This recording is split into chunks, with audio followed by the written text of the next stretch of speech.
Y la duda significa que no hay que dejar de actuar ni hacer cualquier cosa, ¿sí? Sino que la duda es un disparador de qué podemos ofrecerle en distintas situaciones de la vida, ya sea desde el punto de vista médico o cualquier cosa personal.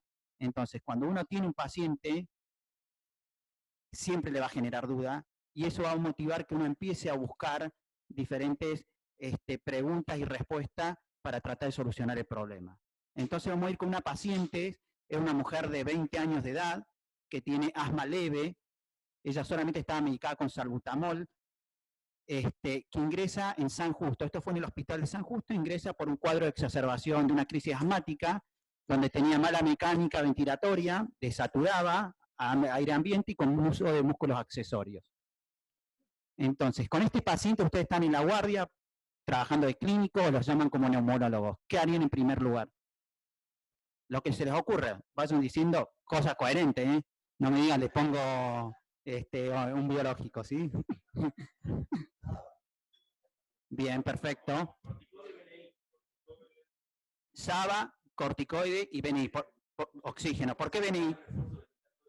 Bueno, un estado de base. Bueno, a ver qué hicimos nosotros. Nosotros lo que hicimos, le hicimos nebulizaciones con salbutamol, que habían dicho el tema de los SABA. Tranqui, no pasa nada. Nebulizaciones con salbutamol, le habían hecho hidrocortisona endovenoso, y después tiene por mala respuesta, se le hace BNI. Con adecuada tolerancia se le puso un flujo de 50%, PIP de 5 y una presión soporte de 10, y en algún momento se ve que por el tema de disnea le dieron morfina. Yo les estoy contando lo que sucedió. ¿Saben cómo se utiliza la ventilación no invasiva? Más o menos todo, qué significa PIP, presión soporte y todas esas. No hace falta que lo degranulemos ni nada. Bueno, entonces, con todo esto, ¿ustedes qué harían ahora? Habían dicho que nos faltaban un estado de base. ¿Qué otra cosa más? Le harían una radiografía. Perfecto. ¿Qué más? Magnesio. Bien, está bien. Son todas cosas que vamos a ir hablando. ¿Algo más? Entonces, paciente con asma leve, tratada con beta 2, ingresa a la guardia con desaturación, mala mecánica, le ponen BNI, se adapta parcialmente y bueno, sí, parcialmente se adapta, ¿sí?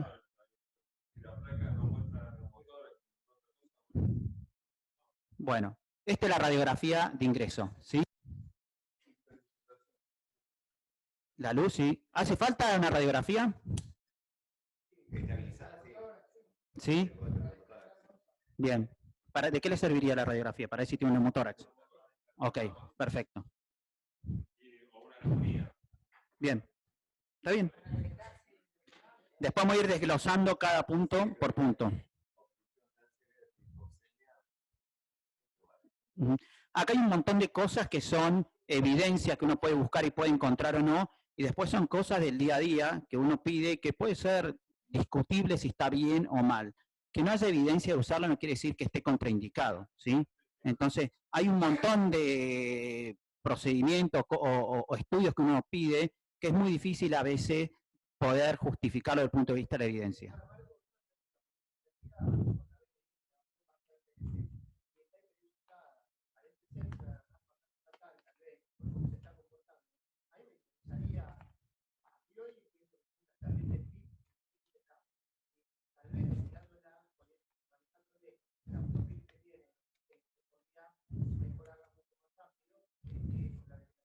Bueno, Sergio ya fue y le metió un tubo endotraqueal, ¿sí?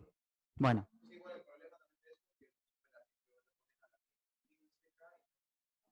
Tener cuidado con la radiografía muchas veces que aporta cosas groseras, ¿sí? Que muchas veces la tomografía no nos permite ver. Bueno, Inda, pasame la...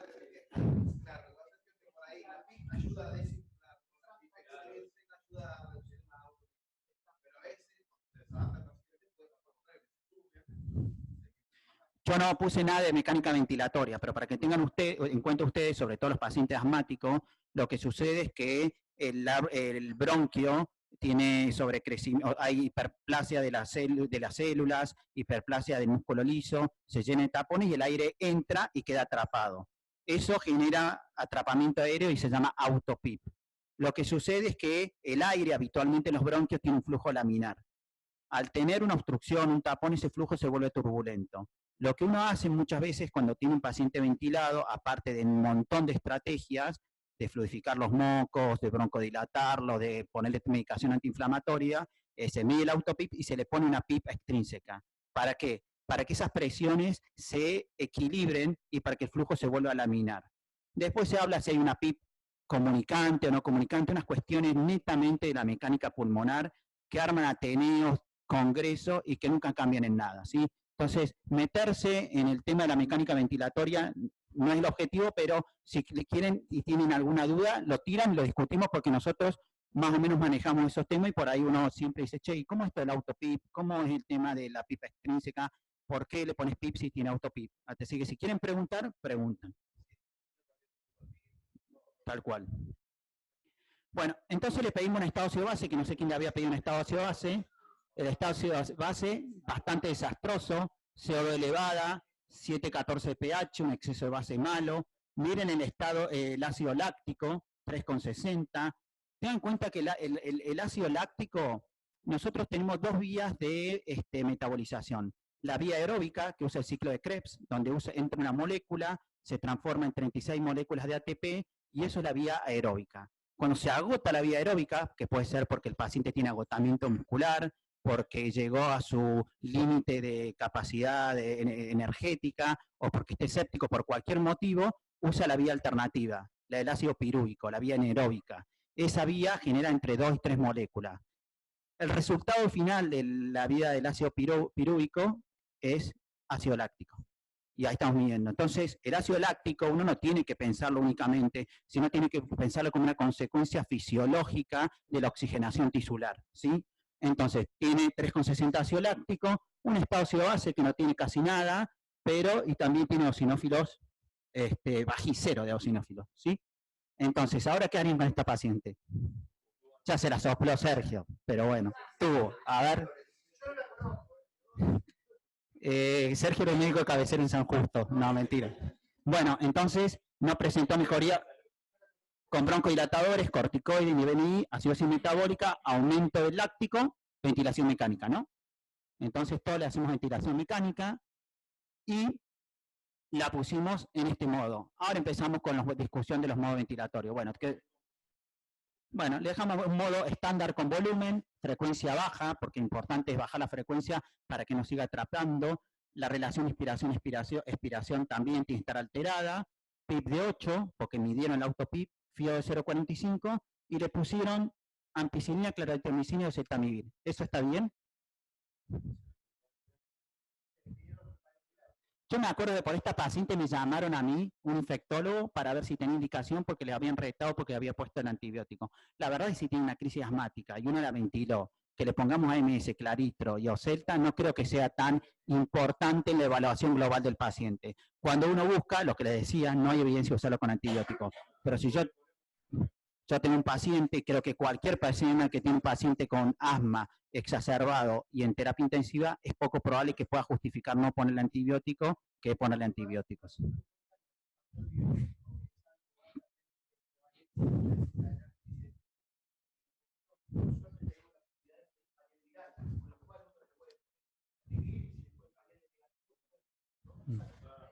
Generalmente todos los pacientes cuando están internados le hacemos el multiplex y tenemos un panel viral amplio. Bueno, entonces le ponemos asistencia ventilatoria mecánica. A pesar de tener asistencia ventilatoria mecánica, tiene aumento de las presiones respiratorias, una plató que no está tan mal, tiene 4 autopip, pero la paciente seguía con broncoespasmo severo. Estaba con remifentanilo, propofol, midazolam, son todo medicación de pseudoanalgesia, no importa si la conocen o no. Lo importante es que acá tenemos que ponerle bloqueantes neuromusculares, ¿sí? Le ponemos bloqueantes neuromusculares como el besilato de atracurio porque no la podían ventilar, ¿sí? Esto todavía sigue en San Justo, en el otro hospital. Y le hacemos esta nueva radiografía, ya ventilada, ¿sí? ¿Cómo la ven? Se ve mal, ¿no? Qué lástima. Bueno, hay área de hipersuflación, hay enfisema subcutáneo y hay neumomediastino, ¿sí? Bueno, muy bien. Seguimos con la... Y le hacemos esta tomografía. Así si lo puedes abrir.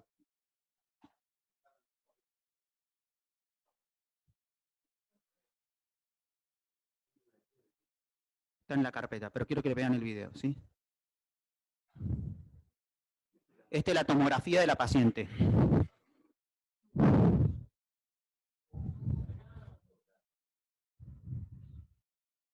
Miren bien la tomografía, dónde está el enfisema subcutáneo, dónde está el aire, cómo está el parénquima.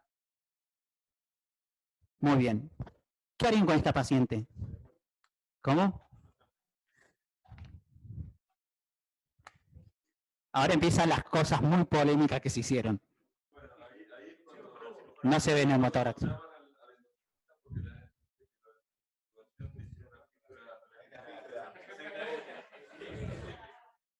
Muy bien, entonces, ¿qué harían con...? ¿No? No tiene enfisema subcutáneo, muchísimo neumomediastino, acuérdense, en mala mecánica, broncoespasmo severo y, y bueno, mala evolución de la paciente, ¿no? Ahí estamos, enfisema subcutáneo y con repercusión hemodinámica, estaba hipertensa. Hipertensión, no estaba hipotensa, estaba hipertensa en un principio. No hacen nada.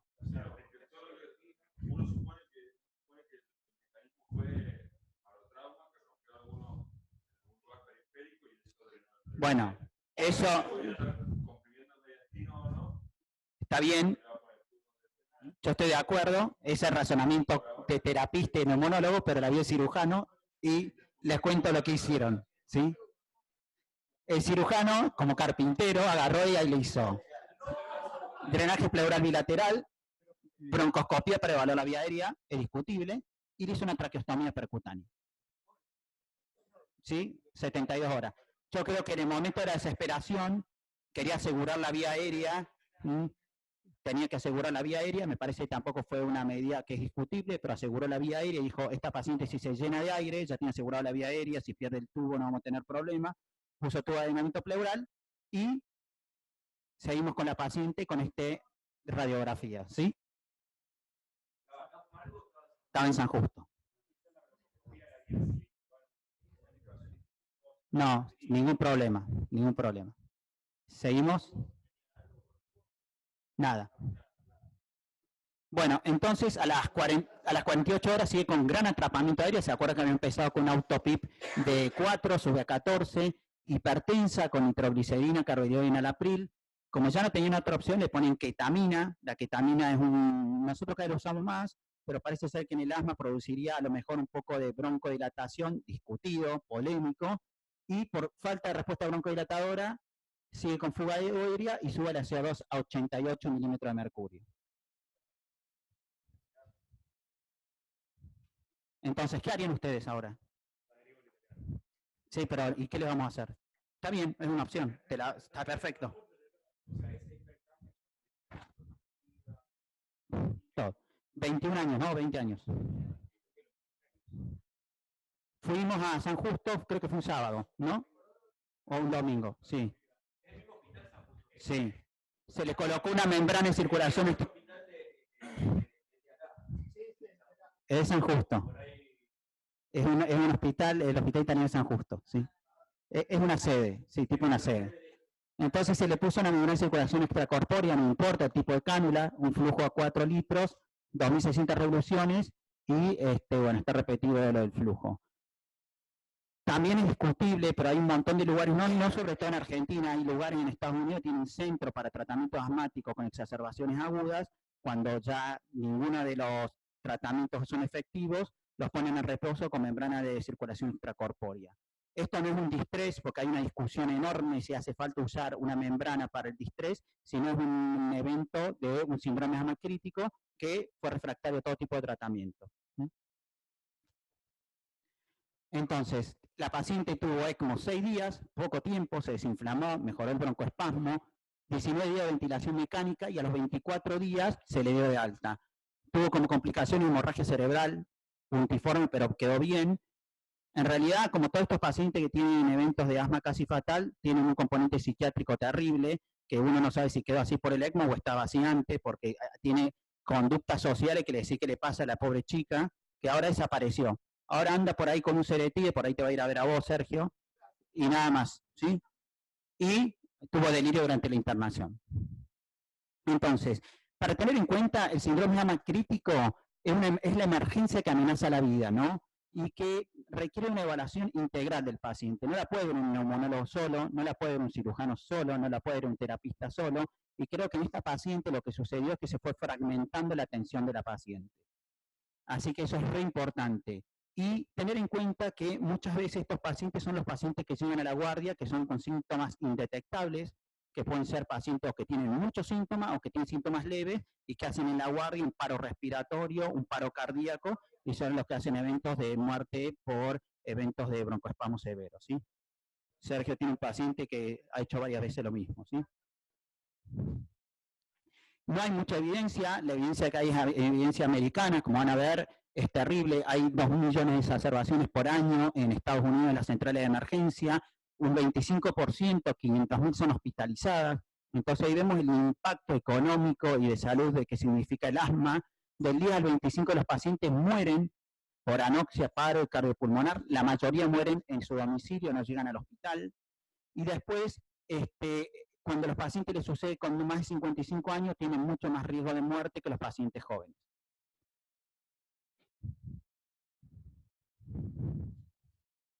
Entonces, para tener en cuenta qué significa desde el punto de vista del síndrome de asma crítico, después vamos a ir desglosándolo, lo que significa es un evento súbito y grave que a pesar de tratamiento no ha progresado a una hipoxemia reversible y paro, ¿sí? Son estos pacientes que todavía no han progresado a esto. ¿Qué quiere decir? Que no ha hecho una muerte, ¿sí? Esta chica es difícil de decir, tuvo un síndrome de asma crítica, y bueno, uno puede decir que sí porque no se murió porque tuvo toda la asistencia, pero meterlo es un asma casi fatal o dentro del asma casi fatal entra dentro del síndrome de asma crítica. Entonces, dentro de este síndrome entra el asma agudo severo, el asma refractario, el estado mal asmático, el asma casi fatal y el asma frágil. Para tener en cuenta el estado de mal asmático, ese evento de asma severo que no responde a los tratamientos habituales. Con respecto al asma frágil, es un grupo de pacientes que tienen una variabilidad muy importante de lo que es el pico flujo, la espirometría, que pueden haber dos tipos, ¿no? Pero para que las definiciones son muy arbitrarias y pueden ser diferentes de acuerdo a donde las lean, ¿sí? El asma casi fatal es el paciente que requirió BNI o intubación, ¿sí? Tenía fatal asma, y después el asma agudo, el asma severo, es aquel paciente que requiere para el diagnóstico criterios. Hay criterios mayores o menores. Yo no voy a mencionar todos los criterios, también depende de la guía donde uno lea o donde pueda llegar a buscar la información. Mayores supuestamente son corticoides orales, más del 50% del año, o corticoides inhalados más de 800 miligramos de fluticasona o equivalentes, y menores aparece se utiliza leucotrieno, marizumab, beta 2, 3 consultas en la guardia, 3 eventos de corticoides por año, pero para que tengan en cuenta que cuando uno va sumando los puntos de los criterios mayores y menores, habitualmente es uno mayor y 2 o 3 menores, hace el diagnóstico de asma severa, ¿sí? Entonces, para tener en cuenta que es una insuficiencia respiratoria súbita y grave, lo que veníamos diciendo, incluye todos los estados de asmáticos que pueden ir de subagudos a agudos, y tener en cuenta que los síntomas muchas veces no nos dicen nada, ¿sí? Hay pacientes que vienen sin ningún síntoma y hacen el evento, y hay pacientes que vienen durante 1 a 7 días con más síntomas y después desarrollan el evento que los lleva a la falla ventilatoria. Hay dos tipos de instauración que después lo vamos a ver más adelante. Bueno, lo que venimos diciendo, inestables, ¿sí? Comienza la exacerbación de asma ordinaria y que es re importante la evaluación de los síntomas. Ahora también depende mucho de la central de emergencia. Estos pacientes en primer lugar que se presentan en la central de emergencia, y el monitoreo y el protocolo estricto de los síntomas puede dar muchos beneficios. Nosotros tenemos muchas veces protocolizado, ¿sí? El paciente entra a la guardia y ya saben que le hacen el pico flujo, lo evalúan, le ponen BNI, tiene un protocolo, le ponen magnesio, le hacen tantas SPAF con aerocámara de beta 2, está todo protocolizado, pero ¿qué sucede? ¿Quién evalúa primero el paciente en la guardia? No, el que hace el triage. Entonces viene el paciente, estoy mal, bueno, anda a sentarte, pum, en la sala de espera se descompensan, ¿sí? ¿Mm? Entonces es re importante la evaluación inicial, ¿sí? Acá en nuestra guardia no sucede eso, que evalúa primero, que está buscando, ¿qué busca el paciente? El que hace el triage, mala mecánica, palabra entrecortada, que tenga cianosis, y estos pacientes pueden no tener nada, ¿sí? Entonces es muy importante ser cuidadoso con la evaluación de los síntomas y el monitoreo momento a momento. Una vez que ya ingresó y que ya lo tiene el enfermero o el médico, es poco probable que vaya a suceder. Pero cuando se hace el triage y la evaluación, muchas veces los pacientes están entre 2 a 4 horas esperando. No sé cómo será su guardia o central de emergencia, pero la nuestra es un poco caótica. Entonces, factores de riesgo tienen una característica bastante común en todo este grupo de pacientes. Los que hacen síndrome de asma crítico es que generalmente tuvieron episodios previos de ventilación mecánica o internación, van mucho a la central de emergencia. Yo tengo una chica que a los 17 años estuvo acá internada con traqueostomía por asma. Y después va cada 15 días a la central de emergencia. Me odian como si yo fuera el responsable y pesa creo que 150 kilos. Imposible de hacerme entender que si sigue así va a tener un evento final. Pero es repetitivo, va todo el tiempo a la central de emergencia. Utilización de los Calister, esto es re común en la utilización de los Calister. Hay estudios que han hecho que cuando uno utiliza más de 2 Calister o determinada cantidad de Calister por año, tiene mayor riesgo de muerte. No solamente porque tiene un asma mal controlada, sino por efectos adversos de los beta 2. Nosotros podríamos, en cierto modo, con el grupo de plan de salud, poder detectar cuánto gasta cada paciente, y es una idea de ver si los pacientes que andan mal son los que más gastan beta 2, que todavía no lo hemos hecho. Y obviamente la dificultad para percibir la obstrucción. ¿Sí? Son estos pacientes, ¿tenés falta de aire? No, no tengo. Y cuando uno lo mide es un desastre, o bueno, lo que sucede siempre, esta disociación entre lo que el paciente cree y nosotros creemos, o viceversa, cómo se siente el paciente y cómo lo vemos nosotros, que eso está súper descrito. Factores de riesgo, bajo nivel socioeconómico, también residencia urbana, trastornos psicológicos, todos tienen un toque en la azotea importante, todos, ¿sí? Y es muy difícil tratarlos. Yo siempre, ellos se me ríen porque siempre les presento a estos pacientes y es muy difícil, y después depende de un compromiso enorme, enorme, y de un contacto, y uno no le quiere dar a veces los teléfonos porque te vuelven locos los pacientes. Pero yo una vez yo hacía guardia los martes acá, no sé si se los conté, y tengo una paciente que es desastrosa y que me llama el secretario, Marco, te llama un paciente en la recepción. Voy a la recepción y está la paciente, Marco, llamándome a su casa ahogándome, se está ahogando. Y me llama a mí para ver qué podía hacer. Y le digo, mirá, Beatriz, salí a la vereda y tírate en la vereda. Salió a la vereda, se tiró en la vereda, vino una ambulancia, la cargó y la llevó a un hospital.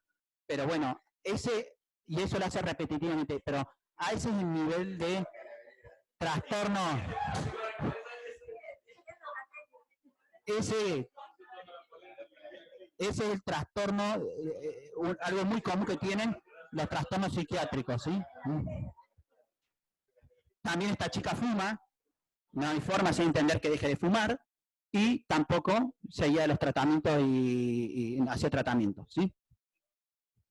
Bueno, después, factores de riesgo asociados, esto es poco frecuente, pero dentro de todo esto, si uno va y prende un poco de fósforo, terminamos teniendo más problemas, como paciente tiene enfermedad cardiovascular, enfermedad pulmonar crónica, que es poco probable, y variabilidad en la función pulmonar, que es esto que le decía, el asma frágil. Muchas veces viene un paciente y dice, no, mira, tiene una espirometría, una obstrucción leve, no debe pasar nada. No, la espirometría te está marcando una foto en el tiempo y no te está marcando la característica del paciente, es un elemento más. Todo lo que nosotros vamos contando son elementos. Mientras más elementos ustedes puedan juntar y ponerlo en la bolsa, más información van a poder tener para definir el paciente, tratarlo y obviamente fenotipificarlos. Y no confundir nunca, ¿no? Asma severo, ¿qué es el asma severo? El paciente que no responden dentro de las líneas de tratamiento estándar, que es lo que venía hablando Sergio. ¿Se acuerdan los algoritmos que veníamos pasando? Paciente que no responde, y bueno, poníamos una droga, un biológico, íbamos cambiando. El asma crítico es un evento agudo, es como una ACV o un infarto, ¿sí? Y que puede afectar a pacientes que estén bien o leves. Entonces, muy importante saber reconocer este tipo de pacientes. Tiene una característica similar, son casi todos iguales y siempre hacen los eventos similares, y cuando conocen a uno ya se acostumbran, ¿sí? Entonces, dos tipos, lo que habíamos dicho, instauración lenta, el 80% en días o semanas, instauración rápida son estos pacientes que a lo mejor tuvieron una exposición. ¿Qué pasó? No, me metí en una jaula de palomas, pero no te tendría que meter, y ahora estoy acá, y a la hora está intubado, y a las 24 horas está extubado, ¿sí? ¿Sí? Y bueno, del punto de vista de la fisiopatología, lo que decíamos, asma, que pueden ser pacientes con moderado, severo, de leve a severo o moderado, que por ahí responden un poco al tratamiento, pero empiezan a empeorar. Y entran dentro del síndrome de asma crítico, ¿sí? Y lo que venimos hablando, la refractoriedad, no llega al hospital y puede ser que fallezcan, o llegan al hospital y se hace todo un tratamiento hasta que mejoren. Miren el tratamiento que ponen, magnesio, ¿sí? Después vamos a hablar del magnesio. Yo esto lo saqué de... es un artículo que está bastante bueno, pero cuando uno busca en las GINAs que hay una parte de exacerbación o manejo de asma grave, o manejo de la urgencia, aparecen como distintas cosas. Desde el punto de vista de la fisiopatología que veníamos diciendo, ¿no? ¿Qué pasa? La presión pleural negativa aumenta la poscarga ventrículo derecho, al aumentar la poscarga disminuye el llenado del ventrículo izquierdo y eso lleva a hipoxemia, acidosis y hiperinsuflación. Estos son los pacientes que empiezan a hiperinsuflar, hacen el paro cardíaco y siempre la historia de un médico grande, sí, lo desconectamos cuando estaba muerto del respirador y empezó a respirar de nuevo. Y sí, porque al desconectarlo sacaron un poco de presión y sacaron lo que es síndrome de hiperinsuflación. Después tenemos que tener en cuenta que todo esto genera reclutamiento de sangre a nivel pulmonar, hay desviación del septo ventricular, que produce alteración del retorno, y todas estas alteraciones producen restricciones del llenado, ¿sí? Esto está todo generalmente dado por un problema vascular y pulmonar. Pulmonar por el atrapamiento aéreo, que aumenta las presiones y dificulta el retorno y el llenado ventricular, ¿sí? Se puede confundir con un montón de patologías que no la vamos a hablar, pero tienen que tener en cuenta que no todo paciente que entre con falla respiratoria es un síndrome de asma crítico, sino después de acá van a hacer un diagnóstico masivo de síndrome de asma crítico, así que no es la idea. Y después lo que yo les venía contando, nosotros tenemos el bronquio de los pacientes normales, ¿sí? Y el bronquio de un paciente asmático. Hubo hiperplasia de las células, hiperplasia del músculo liso, se llenó de tapones mucosos, y esto va haciendo un estrechamiento, hiperinsuflación, la hiperinsuflación va a llegar al agotamiento pulmonar, va a generar PIP intrínseca con autopip, y eso va a llevar a la falla ventilatoria y también la falla hemodinámica. Con respecto a las GINAs, nosotros siempre tratamos de buscar información y por lo general las GINA, o como en el asma, las GOL, son las que mayor información tienen. No quiere decir que es la verdad absoluta, pero tienen como mucha capacidad de tener estadísticas o bibliografía de alta calidad, ¿no? Entonces, la radiografía de tórax, que dicen, no se recomienda de entrada. ¿En quién podríamos hacer una radiografía de tórax? Y nosotros haríamos una radiografía de tórax para diferenciar si el paciente está complicado o tiene otra comorbilidad, una infección, una neumonía, una insuficiencia cardíaca. Rediscutido también, nosotros acá tenemos el problema que el paciente llega a la guardia, hacemos radiografía, angiotomografía, ecocardiograma y ProBNP. Y después decir, ¿y este paciente que tiene? Y no sabe, porque tiene de todo. Después cuando empezaste a pedir es muy difícil de evaluarlo. La oxigenación, creo que vos, Ale, lo mencionaste. Lo principal que hay que hacer es ponerle oxígeno al paciente. Llega el paciente, le ponemos oxígeno, tratar de poner 93-95% con cánula o máscara. Acá hay un tema que parece ser que cuando más oxígeno lo mantenemos con oxígeno al 100%, los pacientes les va peor. Entonces, tener en cuenta de no llevarlo a 100% de oxígeno. Creo que tiene que ver con un tema de la toxicidad del oxígeno a nivel pulmonar, de la alteración de lo que es los neumocitos tipo 2, la neumonitis química que produce. Y también tener en cuenta que si no tenemos oximetría de pulso no podemos suspender el oxígeno, ¿sí? Hay un tema que no está estudiado, que es la cánula de alto flujo. Nosotros estamos poniéndole a todos los pacientes que esta cánula de alto flujo, casi ya no usamos ventilación invasiva, y seguramente en el transcurso de los próximos años va a aparecer algo sobre cánula de alto flujo y asma, que da un montón de beneficios. Es cómoda, de oxígeno humidificado, permite washout de CO2, no lastima la cara.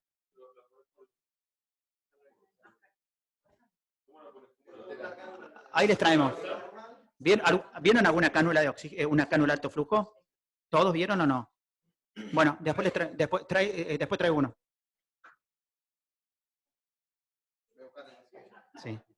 Fíjate si te prestan el herbo, ¿sí? Está bueno para que lo vean, ¿sí? Entonces, para que tengan en cuenta eso. Después tenemos los beta 2. De los beta 2, esto estamos hablando siempre de exacerbación aguda en la guardia. Hay que utilizarlos en forma continua y lo que ellos sugieren es que cuando el paciente está mal hay que formar en forma continua, ¿sí? Cada 4 horas, 2 horas, lo que sea. Hay lugares que le han hecho incluso tratamientos en forma, no sé, 5 horas de beta 2, ¿sí? Que no está estandarizado. Y una vez que el paciente empieza a mejorar, hacerlo en forma intermitente. Y no hay evidencia sobre los beta 2 endovenosos que hay.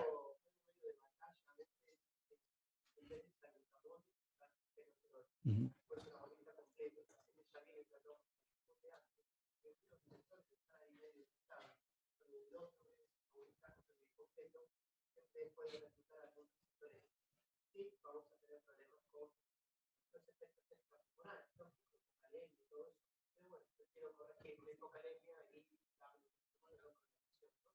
Sí.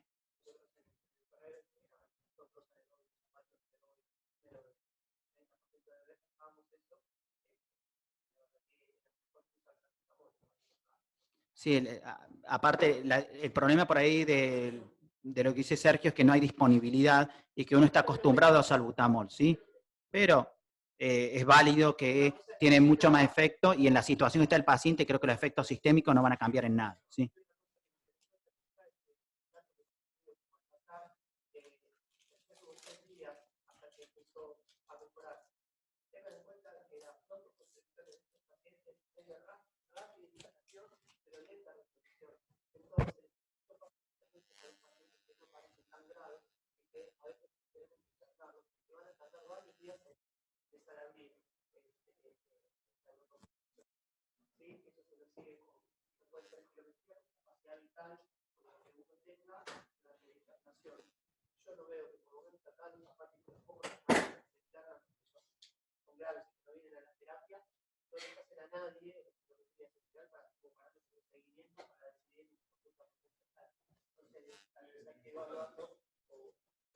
Sí. Bueno, después tenemos la epinefrina, ojo, hay muchos lugares que la hacen en nebulizable o entre el paciente y le sacuden intramuscular. Bueno, no hay evidencia, solamente cuando uno tiene anafilaxis con angioedema, ¿sí? Entonces, mucho cuidado con la epinefrina porque aumenta la toxicidad, los efectos adversos y la mortalidad. Y después la llave está en el tratamiento, como siempre caemos en el mismo lugar, los corticoides, ¿sí? Corticoides sistémicos, está indicado en todas las exacerbaciones, permite la rápida resolución y la recaída, y después que tiene más importancia, sobre todo si el paciente fracasó con SABA, si durante la exacerbación utilizaba corticoides sistémicos, y que si hubiera tenido exacerbaciones previas, que usó corticoides sistémicos. Cuando uno lee, siempre es importante la historia del paciente. Es verdad que es difícil tener tiempo y poder juntar datos, pero conocer cómo el paciente, cómo fueron las exacerbaciones previas, cómo respondieron, es de bastante utilidad. Y otra cosa es que la idea es que cuando llegue el paciente no es como los antibióticos y la sepsis, pero mientras más se lo demos a los corticoides, más beneficio va a tener el paciente. Por otro lado, siempre la mejor es la vía oral, ¿sí? La vía oral tiene la misma biodisponibilidad, es más barata, más rápido de dar. La vía endovenosa, en cuándo lo vamos a usar y cuándo no podemos utilizar la vía oral. BNI, pacientes con náuseas, vómito, pacientes que estén muy inestables. Después, con respecto a las dosis, la dosis que está establecida es prednisolona o los equivalentes de 50 miligramos en una dosis. Eso dicen a la mañana. O si no, hidrocortisona, que lo podemos tener diluido. Por lo general, está instaurado con los pacientes críticos en la guardia, se mete hidrocortisona 100 cada 8 horas, ¿sí? Y nunca se usa la vía oral. Eso por ahí son cosas que podemos llegar a modificar. Con respecto a los corticoides inhalados, la dosis obviamente es útil, sobre todo en aquellos pacientes que no recibieron corticoide sistémico, y cuando se administra tanto corticoides inhalados como sistémico, también no pareciera haber gran diferencia. ¿Qué sucede? Muchas veces cuando uno tiene un paciente con una exacerbación, le deja corticoides inhalados, aparte de los sistémicos, para que después tenga una continuidad de eso. No quiere decir que tiene que tener los dos tipos, orales e inhalados. Pero con eso uno ya se asegura que después si pasó a la sala de internación como uno se fue a su casa, ya se va a tratar con el corticoide inhalado. No debería ser así, pero es lo que se suele hacer en la práctica diaria. Y obviamente lo que veníamos diciendo, ¿no? Después, el hipratropio, bueno, no hay mucha evidencia en la exacerbación, pero parece ser que cuando se usa con SABA hay menor número de hospitalizaciones y mejoraría el pico flujo y el BEF1. Respecto a la vinofilina y la teofilina, si bien están indicados en algún grupo de pacientes con asma crónica, persistente, moderado, como quieran llamarlo, en los pacientes con exacerbaciones agudas no hay sugerencia de utilizarlo. ¿Por qué? Por el nivel de toxicidad con el rango terapéutico. Hay mucho nivel de toxicidad. El tema es que es una medicación que puede dar algún tipo de beneficio y que es muy barata, ¿sí? También hay una discusión sobre la utilidad de la teofilina o la aminofilina en los pacientes POC, sobre la utilización por el tema de los músculos diafragmáticos, pero en los pacientes con exacerbaciones ser muy cuidadosos. Bueno, lo que decíamos, potencialmente mortales, el magnesio. El magnesio,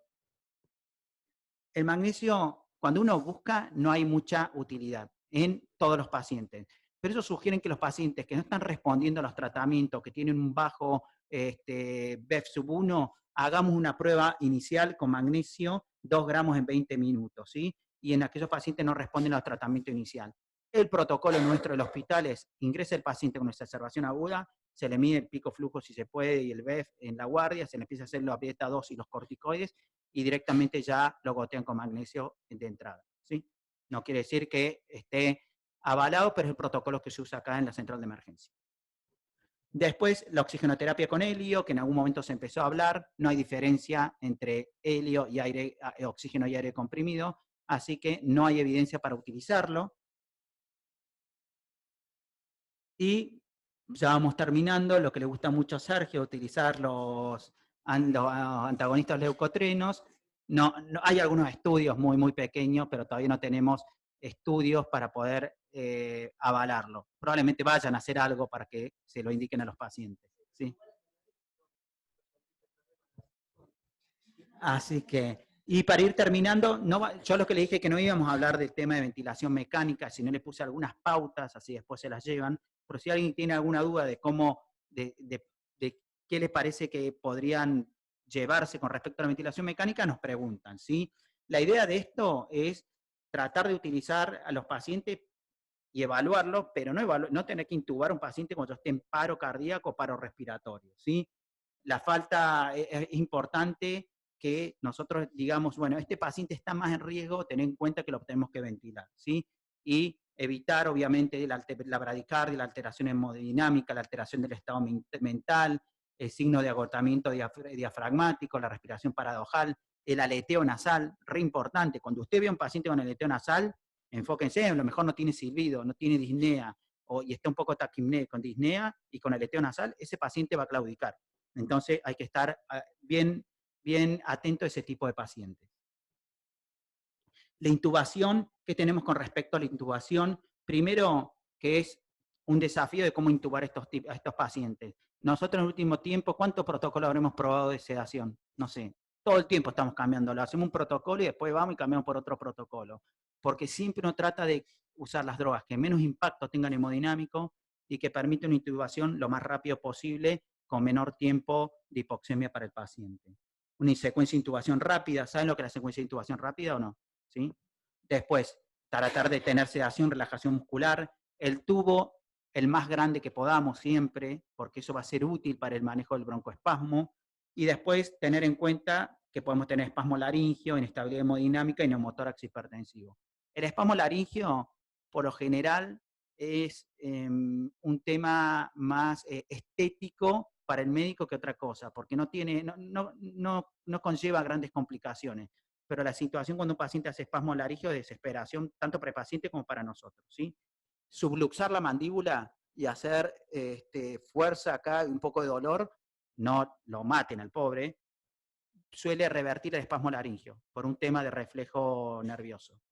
Y después, la inestabilidad hemodinámica y neumotórax hipertensivo son cosas bastante complejas que hay que tener en cuenta, ¿sí? muchas veces uno dice, intuba a este paciente que está con un broncoespasmo, atrapamiento aéreo, no le escucha nada, pone el respirador, suena la presión de alarma pico y no va a hacer que vaya uno y le clave un agua. Lo único que le faltaría al paciente para terminar de complicarlo.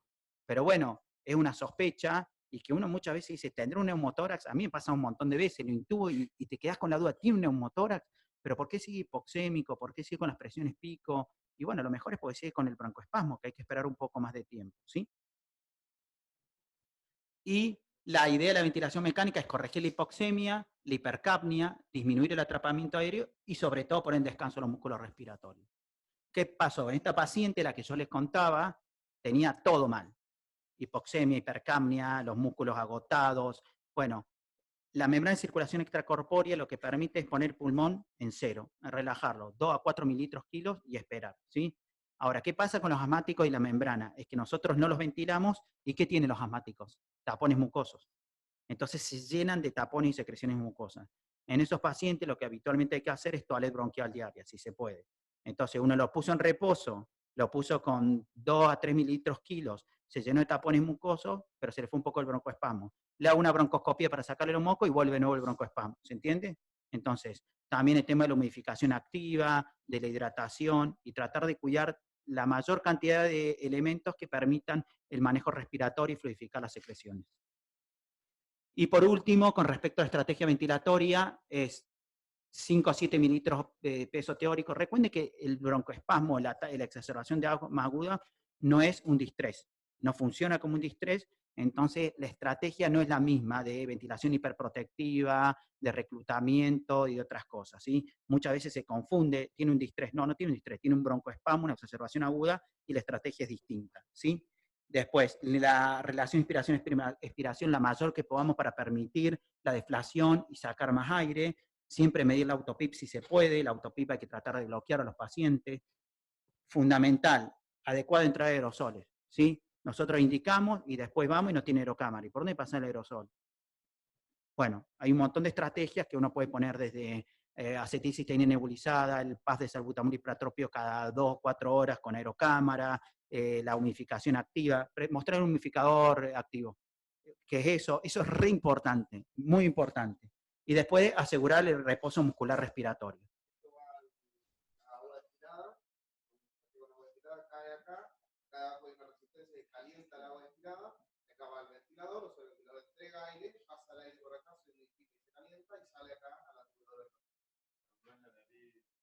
No.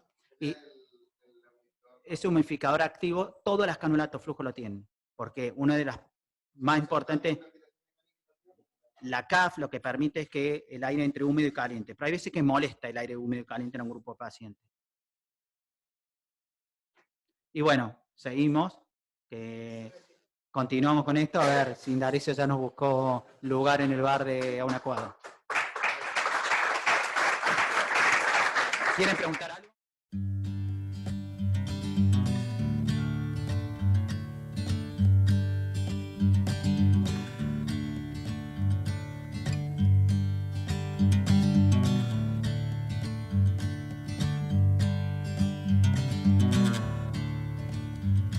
There's a few too many years on this hotel. She used to be a beauty, you can tell. And the lights down in the lobby,